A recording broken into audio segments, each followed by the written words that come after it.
Today we have our enlightened expert with us, Dr. Rajesh Kukreja. Welcome, Dr. Rajesh Kukreja. He shall enlighten us, all of us, on the operating theatre practice to lockdown COVID. We have to moderate this session. We have a Dr. C.P. Kothari, a veteran laparoscopic surgeon at SCL Apollo Hospital, Indore. Welcome, Dr. Kukreja. For further scientific proceeding of today's event, I would like to invite Dr. C.P. Kothari first on this virtual platform. Over to you, Dr. C.P. Kothari. Hello, good afternoon, everyone. And I welcome you to this webinar, which is very important in this present scenario. And the disease and the fate of the corona and the COVID is as unpredictable as anything else, because very few things are known about corona and everybody is predicting everything. So we expect that it's going to last long, and we have to observe the safe operation theater practice in our day-to-day practice. And here Dr. Rajesh Kukreja, who is a known urologist in the central part of India. He is internationally known also. He has done various workshops in the Germany and other places. And he has made a very good presentation that will guide us to do the safe operation theater practices in the COVID-19 era. And I don't know how long we have to follow this. So everybody has to listen to him carefully. And if you have any question, please do not hesitate to ask. That's going to make you safe and your patient safe and make the world safe. Now I welcome Dr. Rajesh Kukreja. So good evening, friends, and warm welcome to you in this COVID era. And we shall get over to the start of the topic now. And the basic focus here is all regarding operation theater practices. You know, we are now, everybody's scared to operate patients. We've been told not to operate, and we are just doing emergency surgeries as of now. And well, this is a brief introductory slide as to number of hospital-acquired infections that occur annually. And mind you, 33% of these hospital-acquired infections involve airborne infections. So now, what about this COVID? 81% of these patients are mildly or non-symptomatic. And these infections, we all know, is going to come in waves over the coming months. And it may take months to years to clear completely. You remember the influenza pandemic, which had come way back in 1918 and took 3 years. So are we not going to operate for a year? So we have to go ahead and consider every asymptomatic patient as potentially positive, take all precautions and go ahead, because you don't want the disease to progress while we are just waiting for this disease to go away. So when we come to infection control systems in the OT, what is the basic principle? The basic principle is that the OT should be virtually free of particles larger than 0.5 micron when nobody is there in the OR. Now, what is this 0.5 micron and how do I understand how the particles weigh according to this size? So let's have some examples. A human hair is roughly around 50 micron. The coronavirus, a single virus, is around 0.1 micron. Virus in aerosols is around 5 to 10 microns. Droplet is more than 20 micron. A normal bacteria would be around 1 micron and a pollen is around 50 to 100 microns. So this is a rough comparison of sizes what you have. Now, let us see which body fluids are more dangerous in the OR. Which one you need to be more scared of and which ones, okay, there's nothing to be much scared about. So any oropharyngeal and gastrointestinal contents. So you have a bronchoalveolar lavage fluid, you have the sputum, you have the nasal secretions, and very important, the fecal matter. These all are known to harbor the virus and are infective. Blood, maybe 1%, some studies 10%. And what is good? The urine. Urine has not been shown to any harbor. So as urologists, I think we should consider ourselves lucky that not much of virus transmission in the urine. So now we go to the OT designing, infection control systems. So I'm going to have 6 steps in infection control systems. The first is OT designing. Second, the most important is ventilation.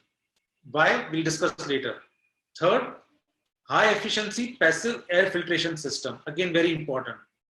Fourth, you can add on devices like UVGI or PHI cells, which I'll explain you. And then again, the very important is disinfectants. And the last in the pyramid comes the personal protective equipment. And right now, the entire focus is only on the personal protective equipment. We are just talking of PP, nothing else but PP. But if you see this hierarchy of controls, the PP comes right at the bottom and is the least important. You need to be very strong above the PP. So what is there above the PP? The first is elimination and substitution, which is not much in your hand, difficult, costly. You can't replace the virus with anything else. What you can do is screen properly and select your patients properly. Avoid frankly positive patients. What is most important is engineering controls.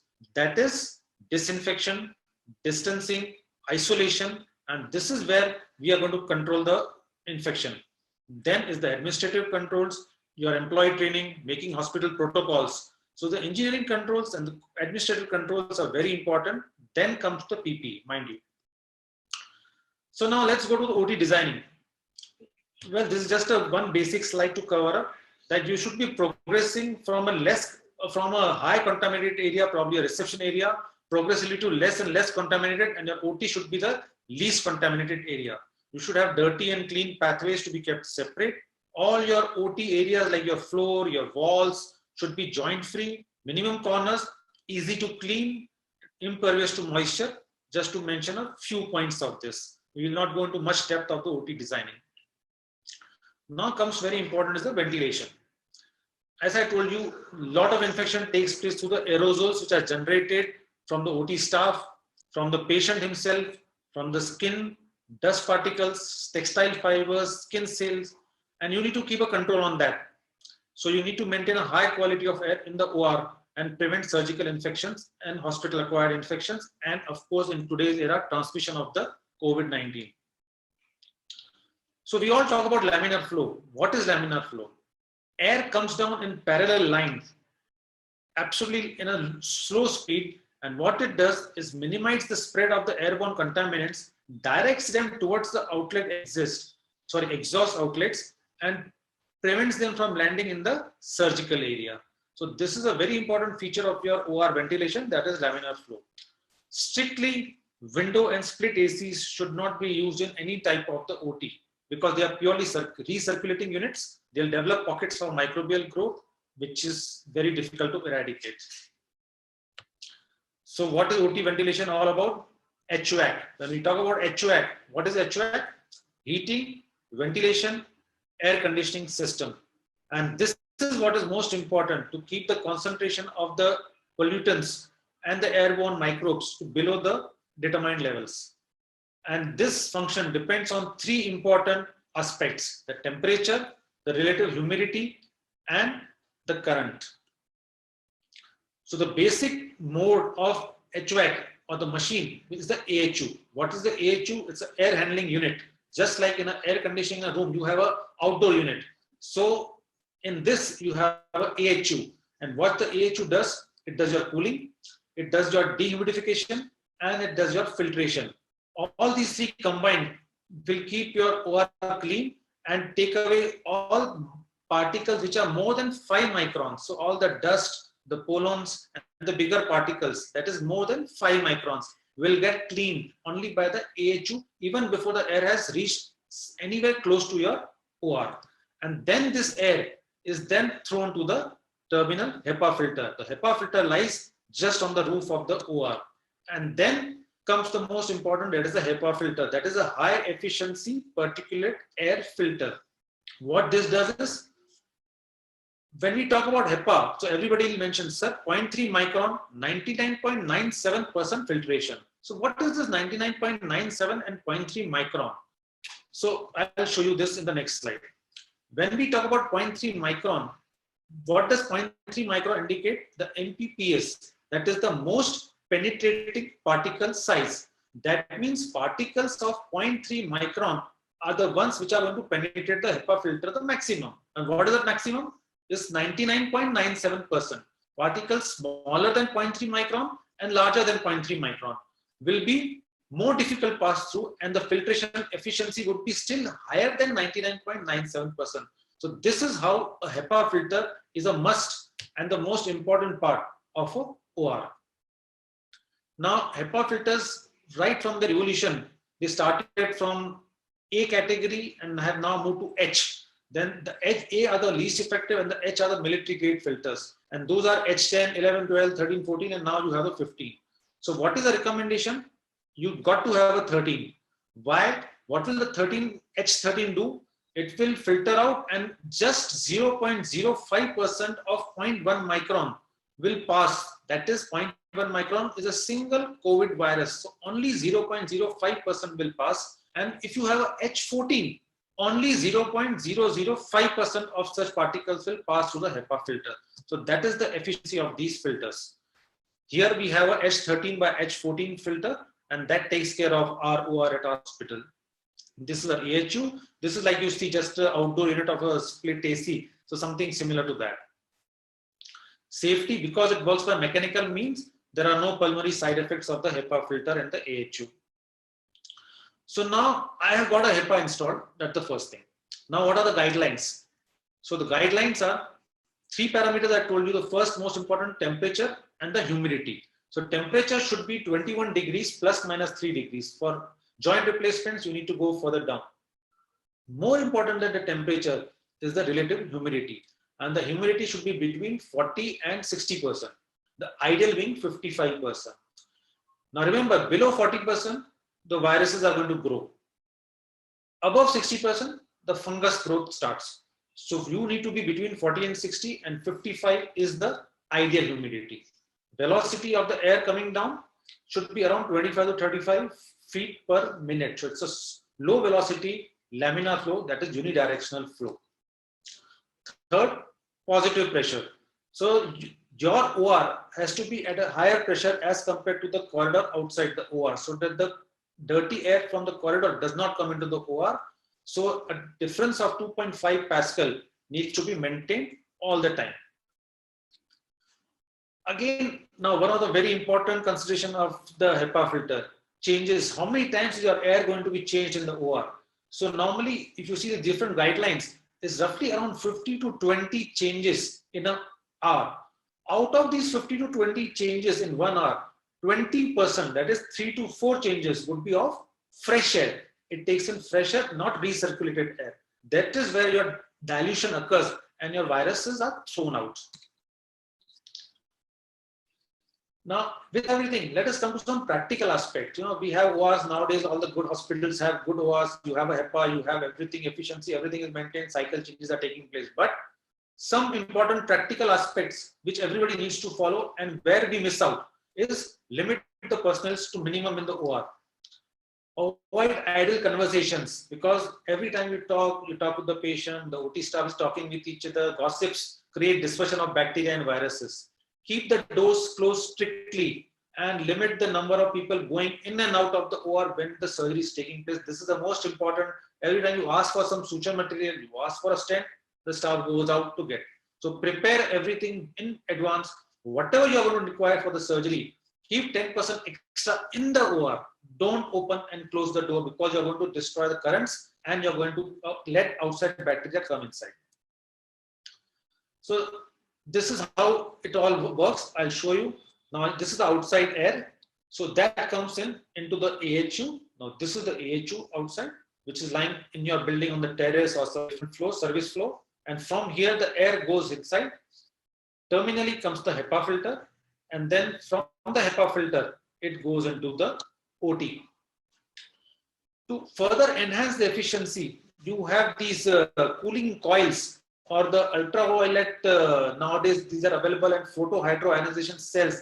These are expensive things. They are not being standardized as of now, not in the current guidelines, but this is where the technology is going to go ahead, and this will further enhance the efficiency of your HEPA filters. So now I told you, now other important, when we are operating in multi-specialties of OR, one case over, chalo sister jaldi karo, patient bahar nikalo, next patient lo. Time nahi. This is the wrong thing. One OR finished, wait. Why do you want to wait? 30 minutes you need to wait. Proper cleaning, proper air exchanges. Now, if you see this chart, this I have taken from the CDC.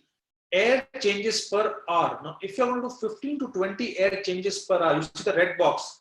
In that red box, if you do 15 to 20 air changes per hour, you're going to take around 20 minutes for 99% particle removal from the OT. So you require 20 minutes at least to clean the air completely from the OT, and also to give your time to your staff to disinfect the OT. So this is extremely important.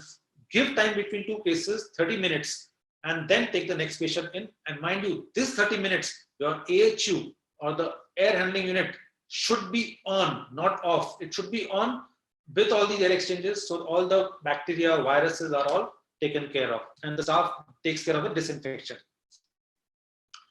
Very important, validation of this system should be done every 6 monthly, and what I've discussed, temperature, humidity, and all those stuff is very important to maintain. You may need to change the HEPA filter once in 6 months, depending on your OT workload.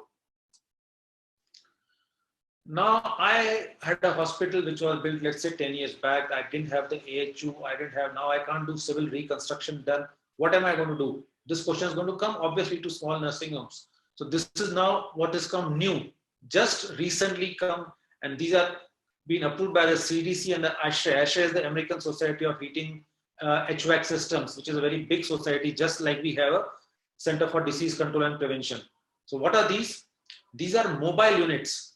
Mobile units, these are air purifiers with H14 HEPA filters and ultraviolet technology. Very slim towers which can be kept in your OT. They will function as a HEPA filter, and they are mobile. They can be moved into isolation room. And the best part of this, they can create a negative pressure also. And we know for COVID cases, you may require sometimes ideally to create a negative pressure.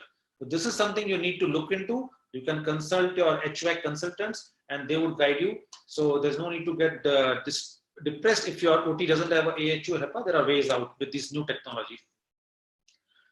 So now we've taken care of the air. Now we've taken the OT is all okay, but we know viruses, bacteria get deposited everywhere in the OR. And we know all this. This is a very famous picture roaming around all the WhatsApp groups. It will get deposited on stainless steel, copper, cardboard, plastic, and all these items are there in the OT also. So how do we take care of this? Something very lucky for us, for all the doctors, this virus is very fragile. This virus, though dangerous, is very fragile, and it can be easily destroyed and disinfected and inactivated by every possible disinfectant you have in the OT. Don't bother to see which is better, everything in. So like you see these studies, propanol, that is alcohol, you have wine vinegar, you have glutaraldehyde, you have quaternary ammonium compounds, you have phenolics, bleach, sodium hypochlorite, everything takes care of this virus very well. So you can use whatever your choice. And this is the diagram I've taken from CDC. Now you see these organisms, the most susceptible right at the bottom are the lipid viruses. And COVID, like any other SARS influenza virus, is the lipid enveloped virus, and which is the most susceptible than fungus, bacteria, everything. And what you require for these viruses is the lowest possible level of disinfection. So how I'm going to clear? The lowest possible level of disinfections what are available are the quaternary ammonium compound. I'll show you the next chart. Yeah, this is what it is. So you have high level, intermediate level, low level disinfectants. So for cleaning your floor, walls, and these surfaces, most important the floor, you can just need to use quaternary ammonium compound. You know, you have this Corsalex, Virex, and all that stuff, or simple hypochlorite solution. Intermediate critical items like your anesthesia machine, your coils, everything, you can use either alcohol if it is metallic or hypochlorite because they require intermediate level. And your endoscopes, instruments, either you sterilize them or you do high level disinfection, that is Parasafe, glutaraldehyde, hydrogen peroxide, or any level of sterilization. So this is something new. Again, same ultrasonic chambers have come in now, and this I just took it. I got a mail from someone. I just thought I'll share with you. This is being developed by one of the research universities in Hyderabad, and for all your OT equipment, like you can just keep it in that. And but I need to search more, and you also need to search more about this. So our reusable instruments, whatever we use in the OT, you need to sterilize or disinfect in the way you have been doing it routinely. What is more important? First, clean them with enzymatic solutions. Remove all the enzymatic blood clots, tissue, everything. so that the level of disinfection and sterilization would be better after enzymatic cleaning. What about us, doctors? How do we scrub? Alcoholic solutions have been now shown without doubt to have a better residual antimicrobial activity than compared to the simple soap solutions or betadine simple solution. So alcoholic chlorhexidine solution or alcoholic rub, simple like sterilium, alcoholic rub, mind you, take the correct volume and rub it for 1.5 minutes and let it dry and evaporate properly. This will give you a better surgical hand preparation as compared to water-based thing, because you need to be very sure that you are having clean water in your OT scrub sinks as well. So alcoholic solutions are the call of the day. And this is what I said, OT scrub, you need to have this is again mandatory in the NABH protocols also. You need to have a bacterial culture and make sure that the hands washing being done or the OT equipment you're washing in the OT sinks, you need to have clean bacteria-free water. So now this brings to the bottom of the hierarchy, that is a personal protective equipment. So this, it includes the gloves, masks, gowns, drapes, overalls, goggles, face shield, shoes, a lot of things. And these are of course required. One of the important things to minimize the exposure to the virus and other organisms. And also very important is, which I was discussing yesterday with one of my colleagues, is that suppose you come in contact with a COVID, you don't know, you have operated an asymptomatic patient and a week later you come to know that patient developed COVID. And now what do? You shut down the hospital? No. If you have been using protective personal equipment and during your contact time when the patient was asymptomatic, you become a low risk category. And if you are asymptomatic, you can just clean the hospital and OT and for 24 hours and keep continuing your work unless you develop symptoms. So that is very important, why you should be using personal protective equipment. So gloves, something very basic. I'll just highlight the important aspect. Nitrile gloves should be preferred over latex because they resist chemicals like chlorine disinfectants and avoid allergy to latex. And double gloves. Now, where and why should you be using double gloves? We all know this, micro perforations can occur at the end of surgery, and especially after long surgeries like 2-hour surgeries. 35% of all the gloves demonstrate micro punctures. And the best part of this, 80% of such perforations, micro perforations, are not perceived by the surgeons. You are not aware of these that taking place. So now this will lead to infection to the patient from you and from the patient, because now you are exposed to all the patient's body fluids. So you may also get infected. So that's why when dealing with surgeries, open surgeries, colonic surgeries, GI surgeries, always better to have double gloves. Mask, well, this is the basic thing. Which mask? A surgical mask, your 3-layered surgical mask, which we normally use in the OT, should reduce the inhalation of virus, transmission of virus by 80%, whereas a respirator mask like an N95 would cut down the transmission by 99%. Medical setup, health setup, cloth mask strictly to be avoided. So as I said, a 3-layered surgical mask would block gross inhalation of droplets, but aerosols, N95 is required for aerosol generating procedures. And the shape of the mask, that is a cup-shaped mask, is always preferable. It should not collapse against your mouth.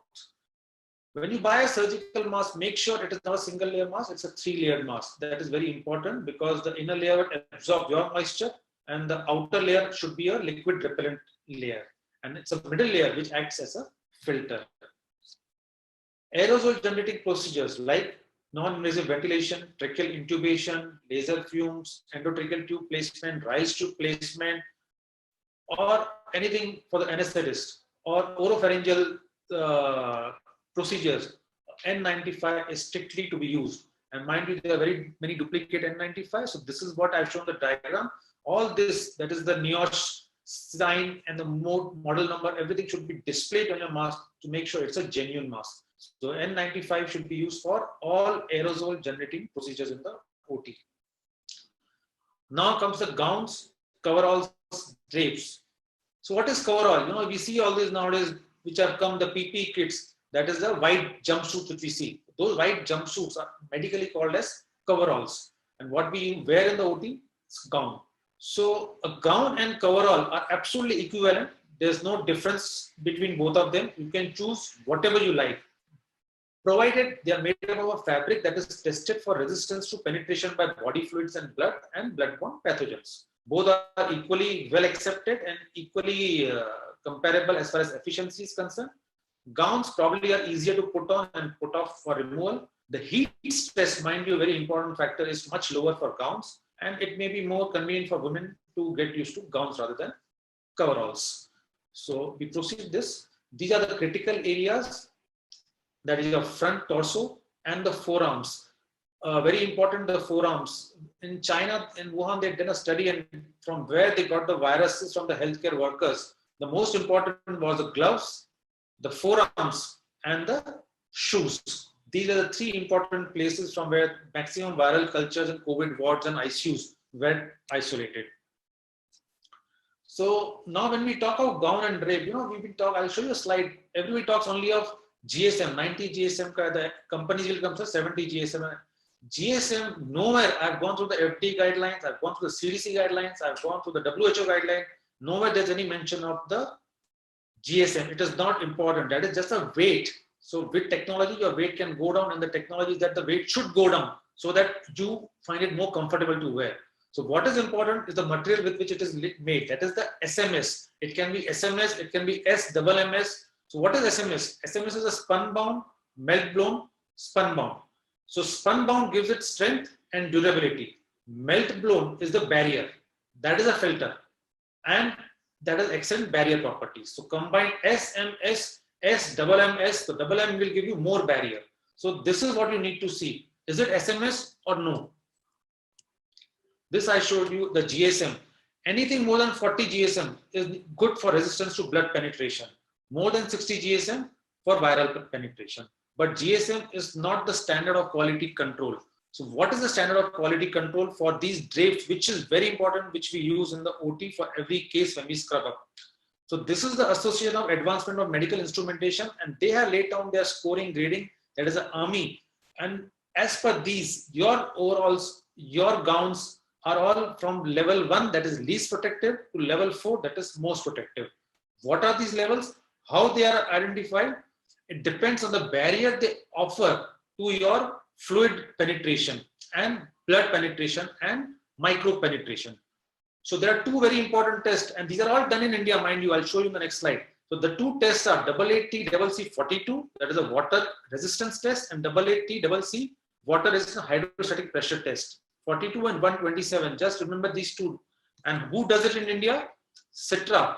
That is the South Indian Textile Research Association based in Coimbatore. It is a government-supported research textile association, and they do testing for all the medical equipments. So they do all this level of test, and whenever you buy any drapes, any PP kits, please make sure they are SITRA certified, and they will have that this is SITRA certified, level 2, level 3, level 4, whatever. So what do I select for myself? It depends on your exposure. What type of surgery are you doing? Level 1 to level 3, very good, increasing resistance to liquid. Level 4 is only where you're doing septic cases, long cases. Frankly, you're dealing with sepsis. Then you need to go for level 4. Now, this is the 4 classification. This is what is given as by the Army, by the FDA, by the CDC. And it is a level 3 gown, which we have to wear. So make sure when you buy any disposable gowns or drapes, it should be level 3. Level 3 is very good penetration to fluid. I, as a urologist, where we are exposed to a lot of water, irrigation, have been using level 3 disposable gowns for the last 2 years. Never does the gown get wet, never does the blood touch my body, and my OT remains clean. That is the advantage of these level 3. Level 4, you need to go only where you're doing septic cases, long cases, patients with frankly potential bloodborne pathogen risk or infectious disease. Then because level 4, the heat load is high and the cost is high. So level 3 is good enough. And if you're doing minor procedures like just simple suturing, dressing, debridement, even a level 2 is good enough. Same, the overalls are also classified as per that, level 3 and level 4. Face shield you should be wearing to prevent yourself from splashes of body fluid, secretions or excretions if you're doing such a procedure. I told you, in Wuhan, in the culture, they had a lot of positive cultures of virus in the shoe, soles of the shoe of healthcare workers. So we have in the OT diarrhea, vomiting. Even if you're given a spinal anesthesia, patient may vomit out. After spinal, many times the patient passes stools on the bed, leading to contamination of your OT table, your floor. So you need to wear waterproof boots, that is gum boots, they are the best, or rubber boots. But if you don't have waterproof or gum boots, then shoe covers, and they should be till mid calf or knee. They should be higher than the bottom edge of the gown. So shoe cover is an important aspect of your personal protective equipment. Now, if you can see this, I put this whole picture. This is a WHO recommendation, and this is based on the strength of recommendation. So a face shield or goggle has a strong level of recommendation. Fluid resistant surgical mask has a strong recommendation to be used. N95 mask to be restricted for aerosol generating procedures. Double gloves, very strong recommendation, double gloves and nitrile gloves. Disposable level 3 drapes and level 3 gowns or overalls, very strong recommendation.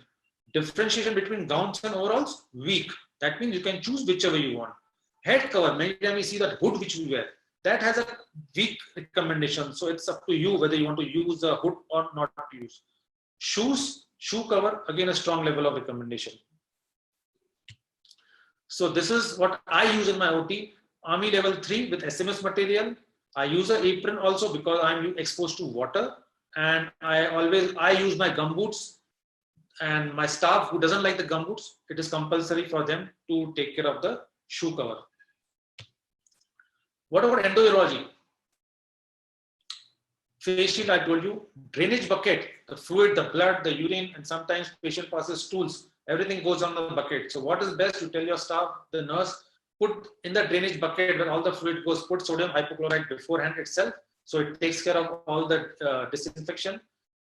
Regional anesthesia, spinal is always preferable to GA. And very important, we are taking care of ourselves, but we are worried that we should not be getting infected from a COVID patient, correct? So it's very important that the patient's face also should have a 3-layered surgical mask, a fresh 3-layered surgical mask, and your oxygen should be over the 3-layered surgical mask. Anesthesia is a big field. I will not go much into anesthesia, but just give you brief outlines about anesthesia. The anesthetists are much more knowledgeable about this, but brief things what you should be doing, especially when you're doing GA. N95 with full PPE kit.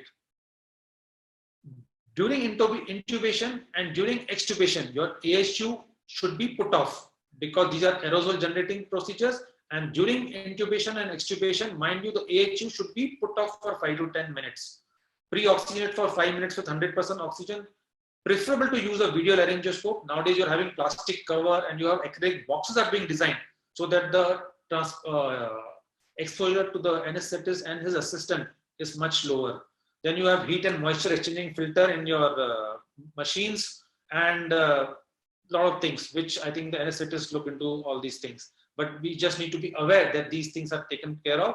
And once the laryngoscope, everything or whatever the tube is used, everything has to be thrown away. The endotracheal tube, the circuits, you need to all dispose them off. You cannot save on the cost. Don't think of cost. That's why GA is going to become costly. So regional is better, but then suppose you're going to go for laparoscopy, GA is must. But then it's more important safety rather than considering the cost. Put everything in a Ziploc plastic bag, and things like laparoscope, you need to disinfect properly with hypochlorite solution. Laparoscopy, make sure I told you AHU is off, small incision ports, critical equipments, and lower settings of the electrocautery and all that stuff.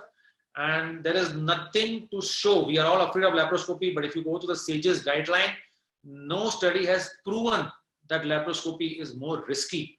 Then as of now, yes, we are all avoiding laparoscopic surgery, obstructed hernia, better to go for open surgery. But there is not much of critical scientific data to support this, that laparoscopy is more dangerous right now. No. Smoke evacuation, smoke generation, pneumoperitoneum, it will all harbor virus. I've taken this picture from my very good friend and mentor, Dr. Mallikarjun.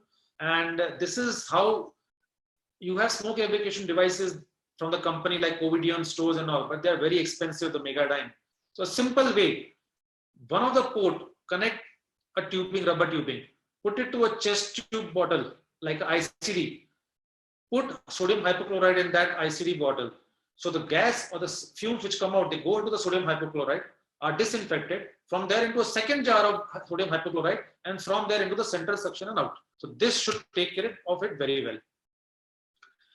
Gradually desufflate and completely don't suddenly release the new peritoneum, then remove the specimen and then close the ports. All GI procedures, surgery, colonoscopy, sigmoidoscopy, transrectal ultrasound, even rectal biopsy are going to be associated with the risk of aerosol generation. This is based on whatever data we have as of now. A pandemic doesn't give you much time to evaluate a lot of things and many blinded studies. It is better to be safe, use the N95 and use the double gloves in any of these procedures. Post-surgery, all the liquid waste should be treated with 1% sodium hypochlorite and should be flushed into the sewer and to the ETP. Stretcher should be cleaned with sodium hypochlorite and anesthesia equipment again with sodium hypochlorite. And I repeat it again now, give time at least 30 minutes before two procedures. The AHU should be on, air exchanges should be taking place during that time. The OT staff should disinfect the OT and then take the next patient. Some people who have helped me a lot for my presentation are HVAC consultant, Mr. Nishant Gupta, degree engineers, our OT designer, Noble Healthcare, Mr. Abdul Sheikh from Mumbai, the CDC guidelines, ASHRAE guidelines, and Dr. Mallikarjun from AINU, who is a very practical person and his approach is very practical. So what is the transformation? This is a colorful OT which has now become into a battlefield. And this is how my OT would look into. There you see the monitors, the 2452 is the relative humidity, and all my staff, these are the non-scrubbed staff, so they are wearing non-sterile PPE equipment. But yes, I forgot that point. When you order for the PPE, being surgeons, we should make sure that the PPE we get are sterilized. You get sterilized PPE kits. So make sure this is what our PPE kit is, sterilized PPE kit.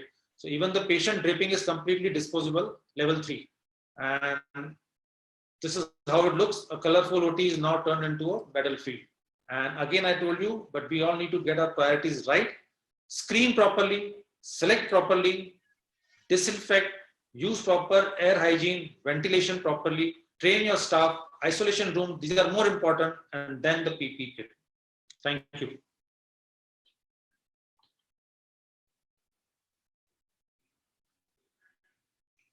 Or not. That will tell you that most of the cases of viral sinus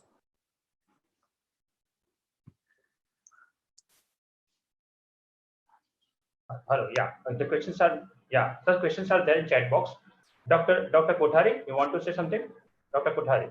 No, we will never operate. In fact, 60 to 70 Hello. cases, you will not do anything. So it has been a Dr. very Kothari. elaborative task, and you had very good pictures and very good slides and very informative. I think there are some questions. How do I go to the question? Where do I see the thing? Sir, There are it some is there questions in the chat box. in chat box. Yeah. You can forward it to Dr. Rajesh. I think he will be able to answer them. Yeah. Yeah, Dr. Rajesh, can you see this chat box? The questions are there in chat box. No, I am not able to see the. Should I stop the share? There now more. I got the chat box with me. Yeah, correct. Yeah. So the chat box is there. Now I'll just. The first question is: there's an emergency situation to operate a COVID patient. What shall be the guideline for fresh cycle and placement of AHU? We already discussed this. The virus size, the HEPA filter size, and what are the number of. I told you the air changes should be 15 to 20 total, out of which 20% would be fresh air and rest would be recirculated air. So we have taken this, and if you are going to, yes, if you have a known COVID patient, nowadays the recommendation is better to have a separate OT for COVID patients. Yeah. So can we have the next question? Yeah, sir, it is there in the. If you scroll, you can scroll, sir. The It next is being question. circulated that all patients needing surgery should have COVID test done before, as a huge risk of infecting the OT team during intubation. Please comment. See, we discussed this, but this is not in the scope of the talk. Whether a patient should undergo COVID testing, that becomes a different topic. As of the government is changing guidelines every day. Different. First they had, then the Delhi hospital started doing the COVID screening. Then the government gave a guideline, you should stop. Then again they said, now again 2 days back there was a guideline. I frankly speaking, I understand there is, if your patient is asymptomatic, You need to screen properly. No fever, asymptomatic patient. You do a chest X-ray, you do a ECG, and there are no changes. Is your test going to be positive? No, it's not going to be positive. This is your asymptomatic phase. Even if the patient is supposed to turn out COVID positive later on, will he give you positive? No.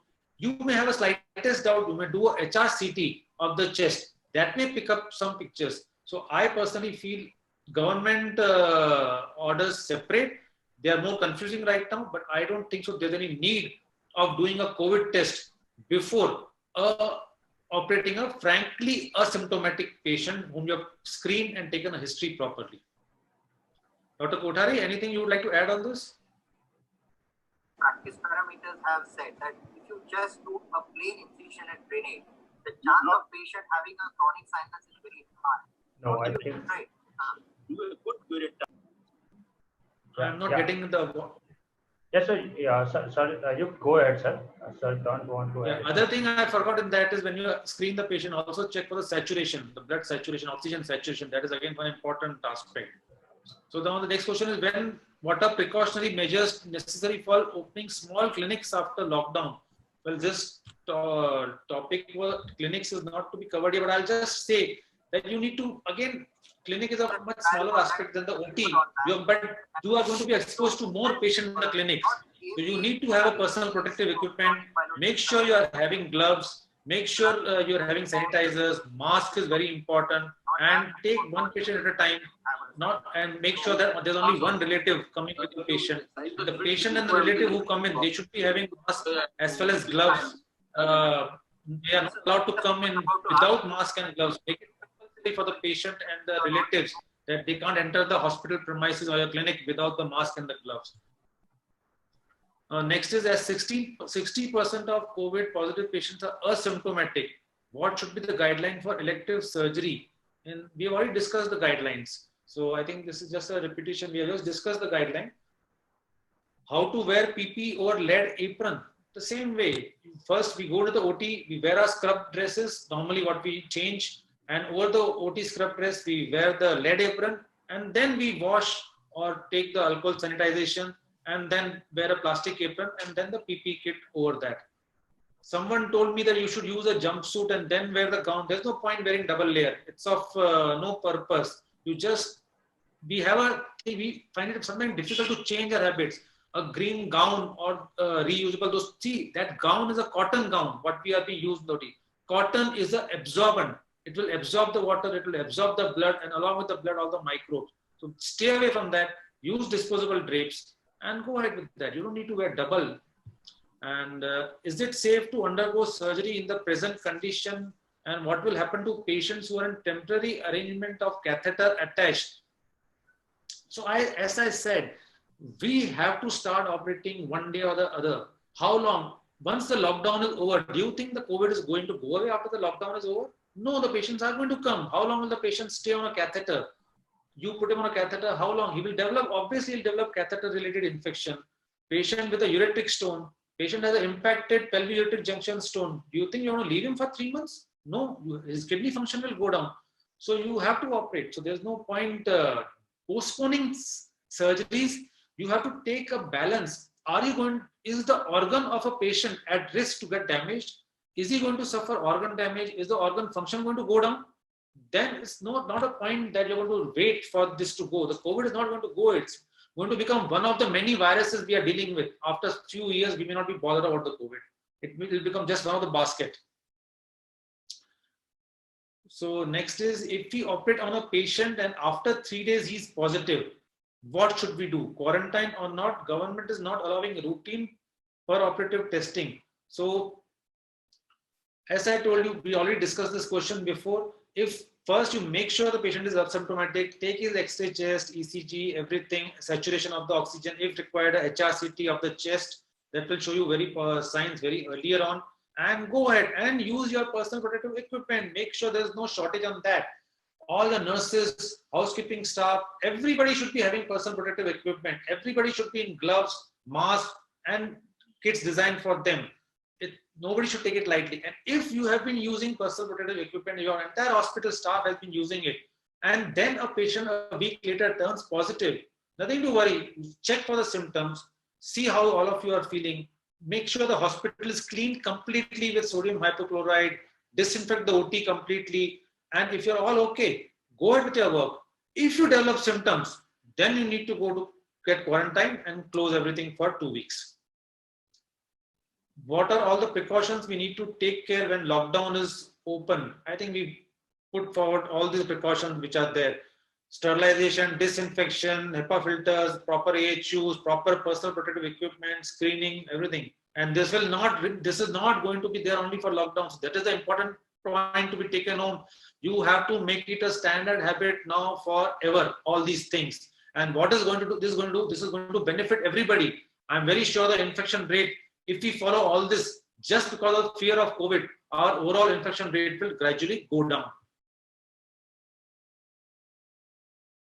Glutaraldehyde based solutions are safe or no, as they are carcinogenic. I think we've discussed all this. Glutaraldehyde is something we are using day in and day out, and Parasafe, glutaraldehyde, I don't think so they are carcinogenic. And this is what all the urologists and use basically for high level disinfection. Level 3 gowns cost, brands. I have been using level 3 gowns, my disposable gowns, they come roughly around the cost of, to the hospital, it comes to the cost of around 200 rupees. So I never understand the mentality. Why should I try and save? If myself and my assistant nurse is going to wear 2 gowns, it's going to cost us 500 rupees. We charge the patient for that and everybody is safe. The drape, we again use TURP and PCNL disposable drapes. Those drapes cost somewhere around 700-800. So altogether, this is going to cost 1500. But in 1500 rupees, surgeon, nurse, the draping set is all disposable, level 3, and we are all safe. So I don't see any scope of thinking in this. I think I've gone through all the questions. Any other questions? Dr. Kothari, you want to add something? Dr. Kothari, you want to say something? Yes. Yeah. Sir, any question from your end? Dr. Kothari? No, I don't think any suggestion. You covered the topic very well. The only thing the people ask that you have to change your mask in between the cases, or you can continue to use the same mask for all the cases in a day and change it at the end. Right. I think, yeah, I had made a video on this and put it on our YouTube and Facebook page for public education. See, a surgical or a 3-layered surgical medical mask is not to be reused, it is to be thrown away. And it has a life of around 3 to 8 hours. But then what we do, common habit is we remove the mask and keep it aside. We touch the mask after the surgery with the hand. We put it down onto the neck. So that is the end of the mask. So I personally feel change of surgery, change the mask. And again, the N95 has a life of 8 hours. So the cost economics definitely come into the picture. But I think at least the surgical mask should be changed. Then especially when there is a shortage of N95 masks in all the institutions, because the institutions are not providing N95 masks for every case. In most of the places, even in US, there is a shortage of masks.